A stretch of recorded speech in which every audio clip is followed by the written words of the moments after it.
So guys, what's going on? Welcome back to the channel and welcome back to a new video. In this one today, it's Manchester United taking on Arsenal this Sunday, and this will be all the build up to that game, plus some transfer news, some updates surrounding Manchester United. So if you guys do go on to enjoy this one, please make sure to like, comment, share and subscribe if you guys are enjoying the content. But first of all, guys, let's talk about the other day quickly again. I know I did a match reaction, but overall, I'm actually really happy with the result. It's taken like a day or two since the game. But, overall, we did what we needed to do and we stayed in the game. There were points in that game where we could have won it. There were points in that game where we could have lost it. Towards the end, we were knackered. Obviously, the subs bench was terrible and we had no options. We literally had to revert to Christian Eriksen coming on. You know when teams make subs, they're impact subs. You bring them off the bench, they give you something for the last 20. We're bringing on Christian Eriksen. An aging Christian Eriksen. That's what we had on the bench.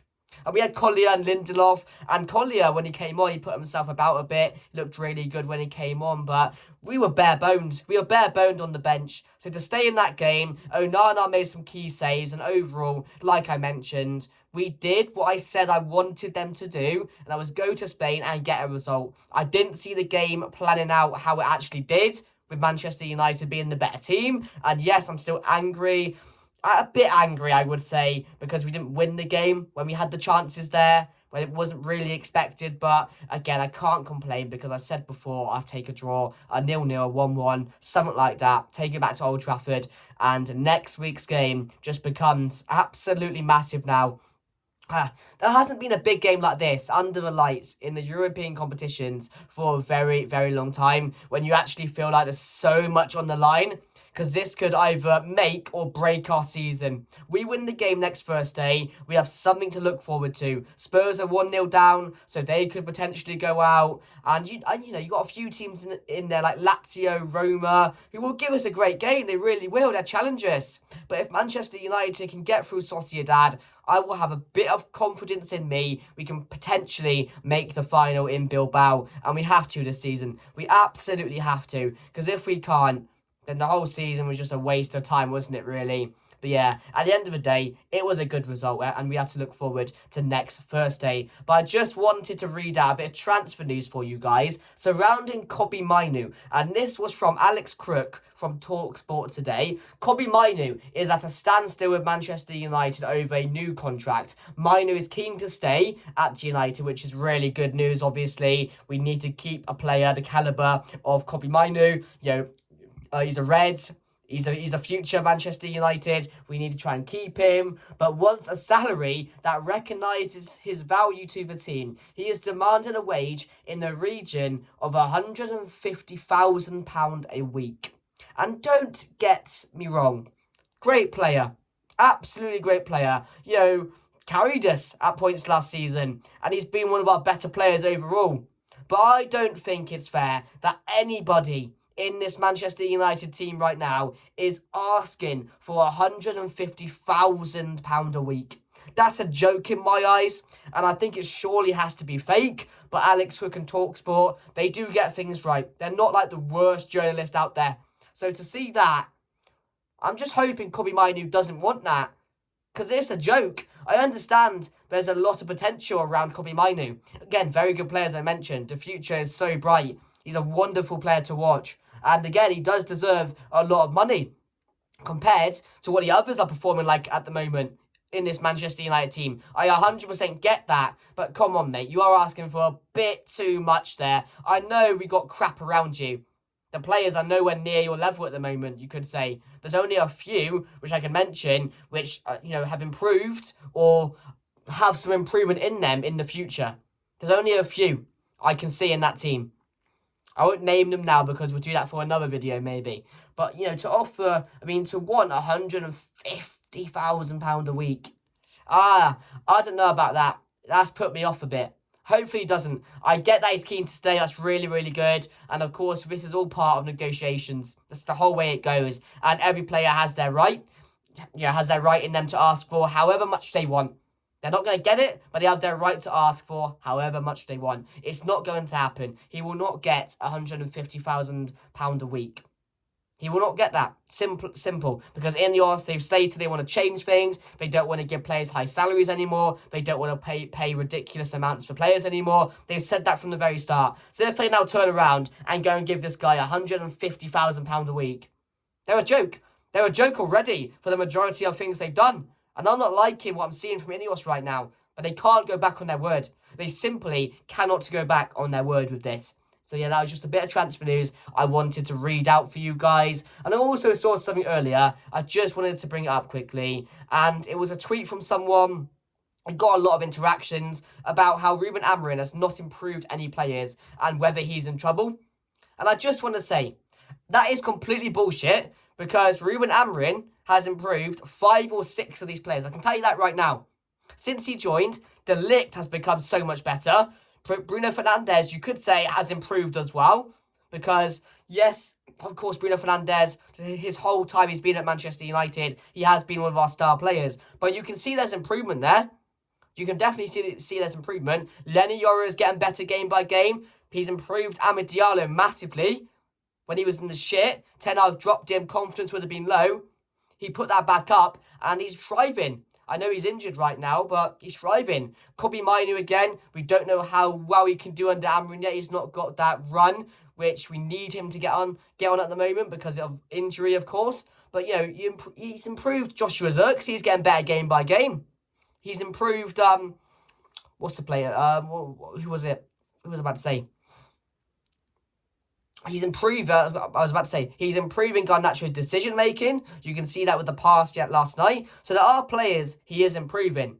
But when the players are that bad, like Højlund at the moment, like Dalot at the moment, you can't improve those players. That's down to them. You can tell them to do whatever you want them to do, to change their game. But that's on them. You know, not being able to make 2-yard passes is on Diego Dalot. Not being able to hold up the ball, running behind, is on Rasmus Højlund. Not being able to find the goal is on the strikers. Ruben Amorim is not on that pitch. Against Sociedad, he coached a win. He coached a win, and like Mark Goldbridge said, the players masterminded a draw. He coached that win.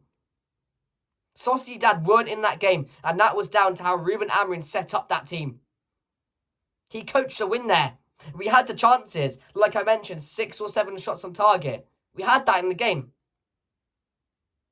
So I don't want to hear that he's not improving what's going on at the moment, because it's hard to improve those players. A lot of them. It's really hard. Not many managers could, because they don't have the ability to improve. And they're lacking a lot in their game. But like I mentioned, the likes of Zirkzee, the likes of Lenny Yoro, the likes of De Ligt, Maguire's improved a bit.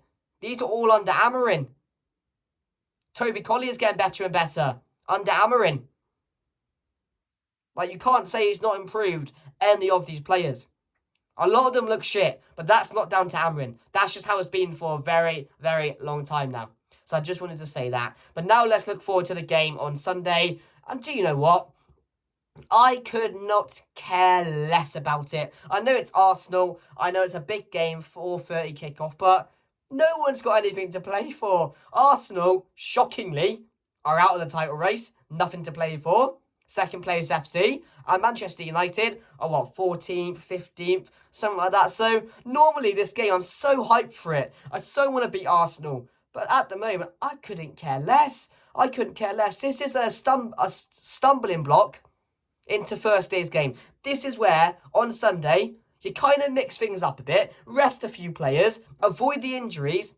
Golden. Absolutely golden. So I could not care less if Arsenal win, and that means Manchester United win next Thursday against Sociedad. Of course, in the back of my mind, I still want to beat Arsenal. It would be funny, wouldn't it? This shit Manchester United team beating Arsenal. Imagine those lot couldn't beat us at the moment. It would be iconic. It would really be iconic. And I do think we're going to lose the game.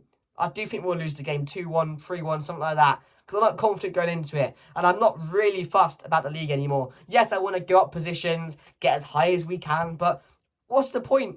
What's the point anymore? When there's bigger fish to fry, you need to put all your eggs in one basket. And that's the Europa League next Thursday. So I know we have to play. Do we have to play Chelsea at some point? We got to play a few of these big teams again. Sack them off.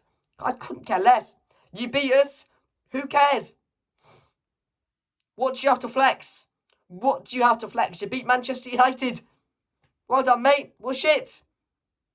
It's not like that anymore. It's still a big game.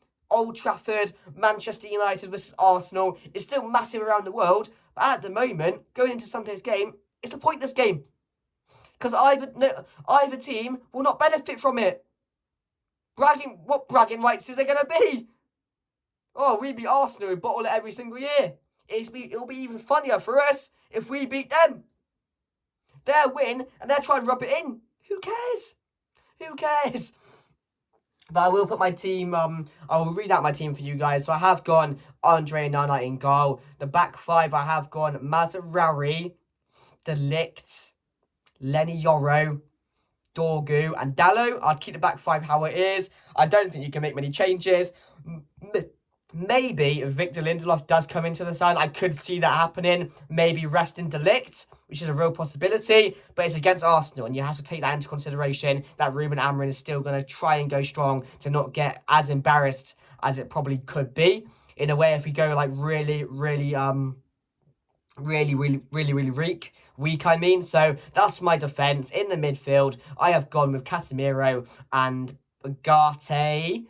And then I've gone with Bruno Fernandes, Joshua Zirkzee, and Rasmus Højlund. That's my team going into the game. I was thinking about going with CHIDO Martin, but I don't think he'll start. He'll play some part of the game in the second half, but I just don't see him playing in a game like this against his former club. He'll get 20 minutes or so, and I hope he scores. If he comes on at 0-0, scores the winner, bedlam.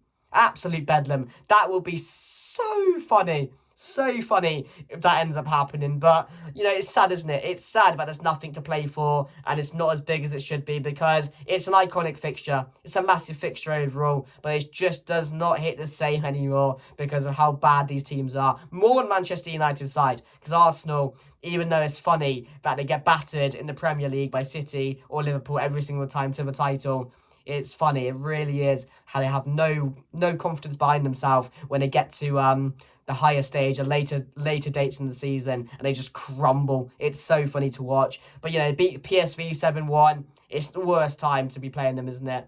But at the end of the day, who cares? Who really cares about this game? Not me. It's a stumbling block, and if we win, fantastic. Over the moon. Yeah, we can say we beat Arsenal.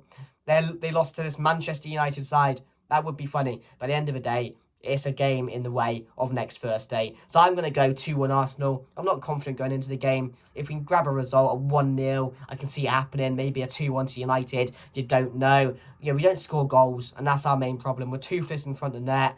We don't have any confidence behind us. We're bare bones. And I know they're bare boned in a way as well, but the quality in their team compared to our team at the moment is night and day. It's really difficult to see how Manchester United can win this game. But thank you guys for watching. If you did enjoy, like, comment, share, subscribe, and I'll see you guys on Sunday. Goodbye.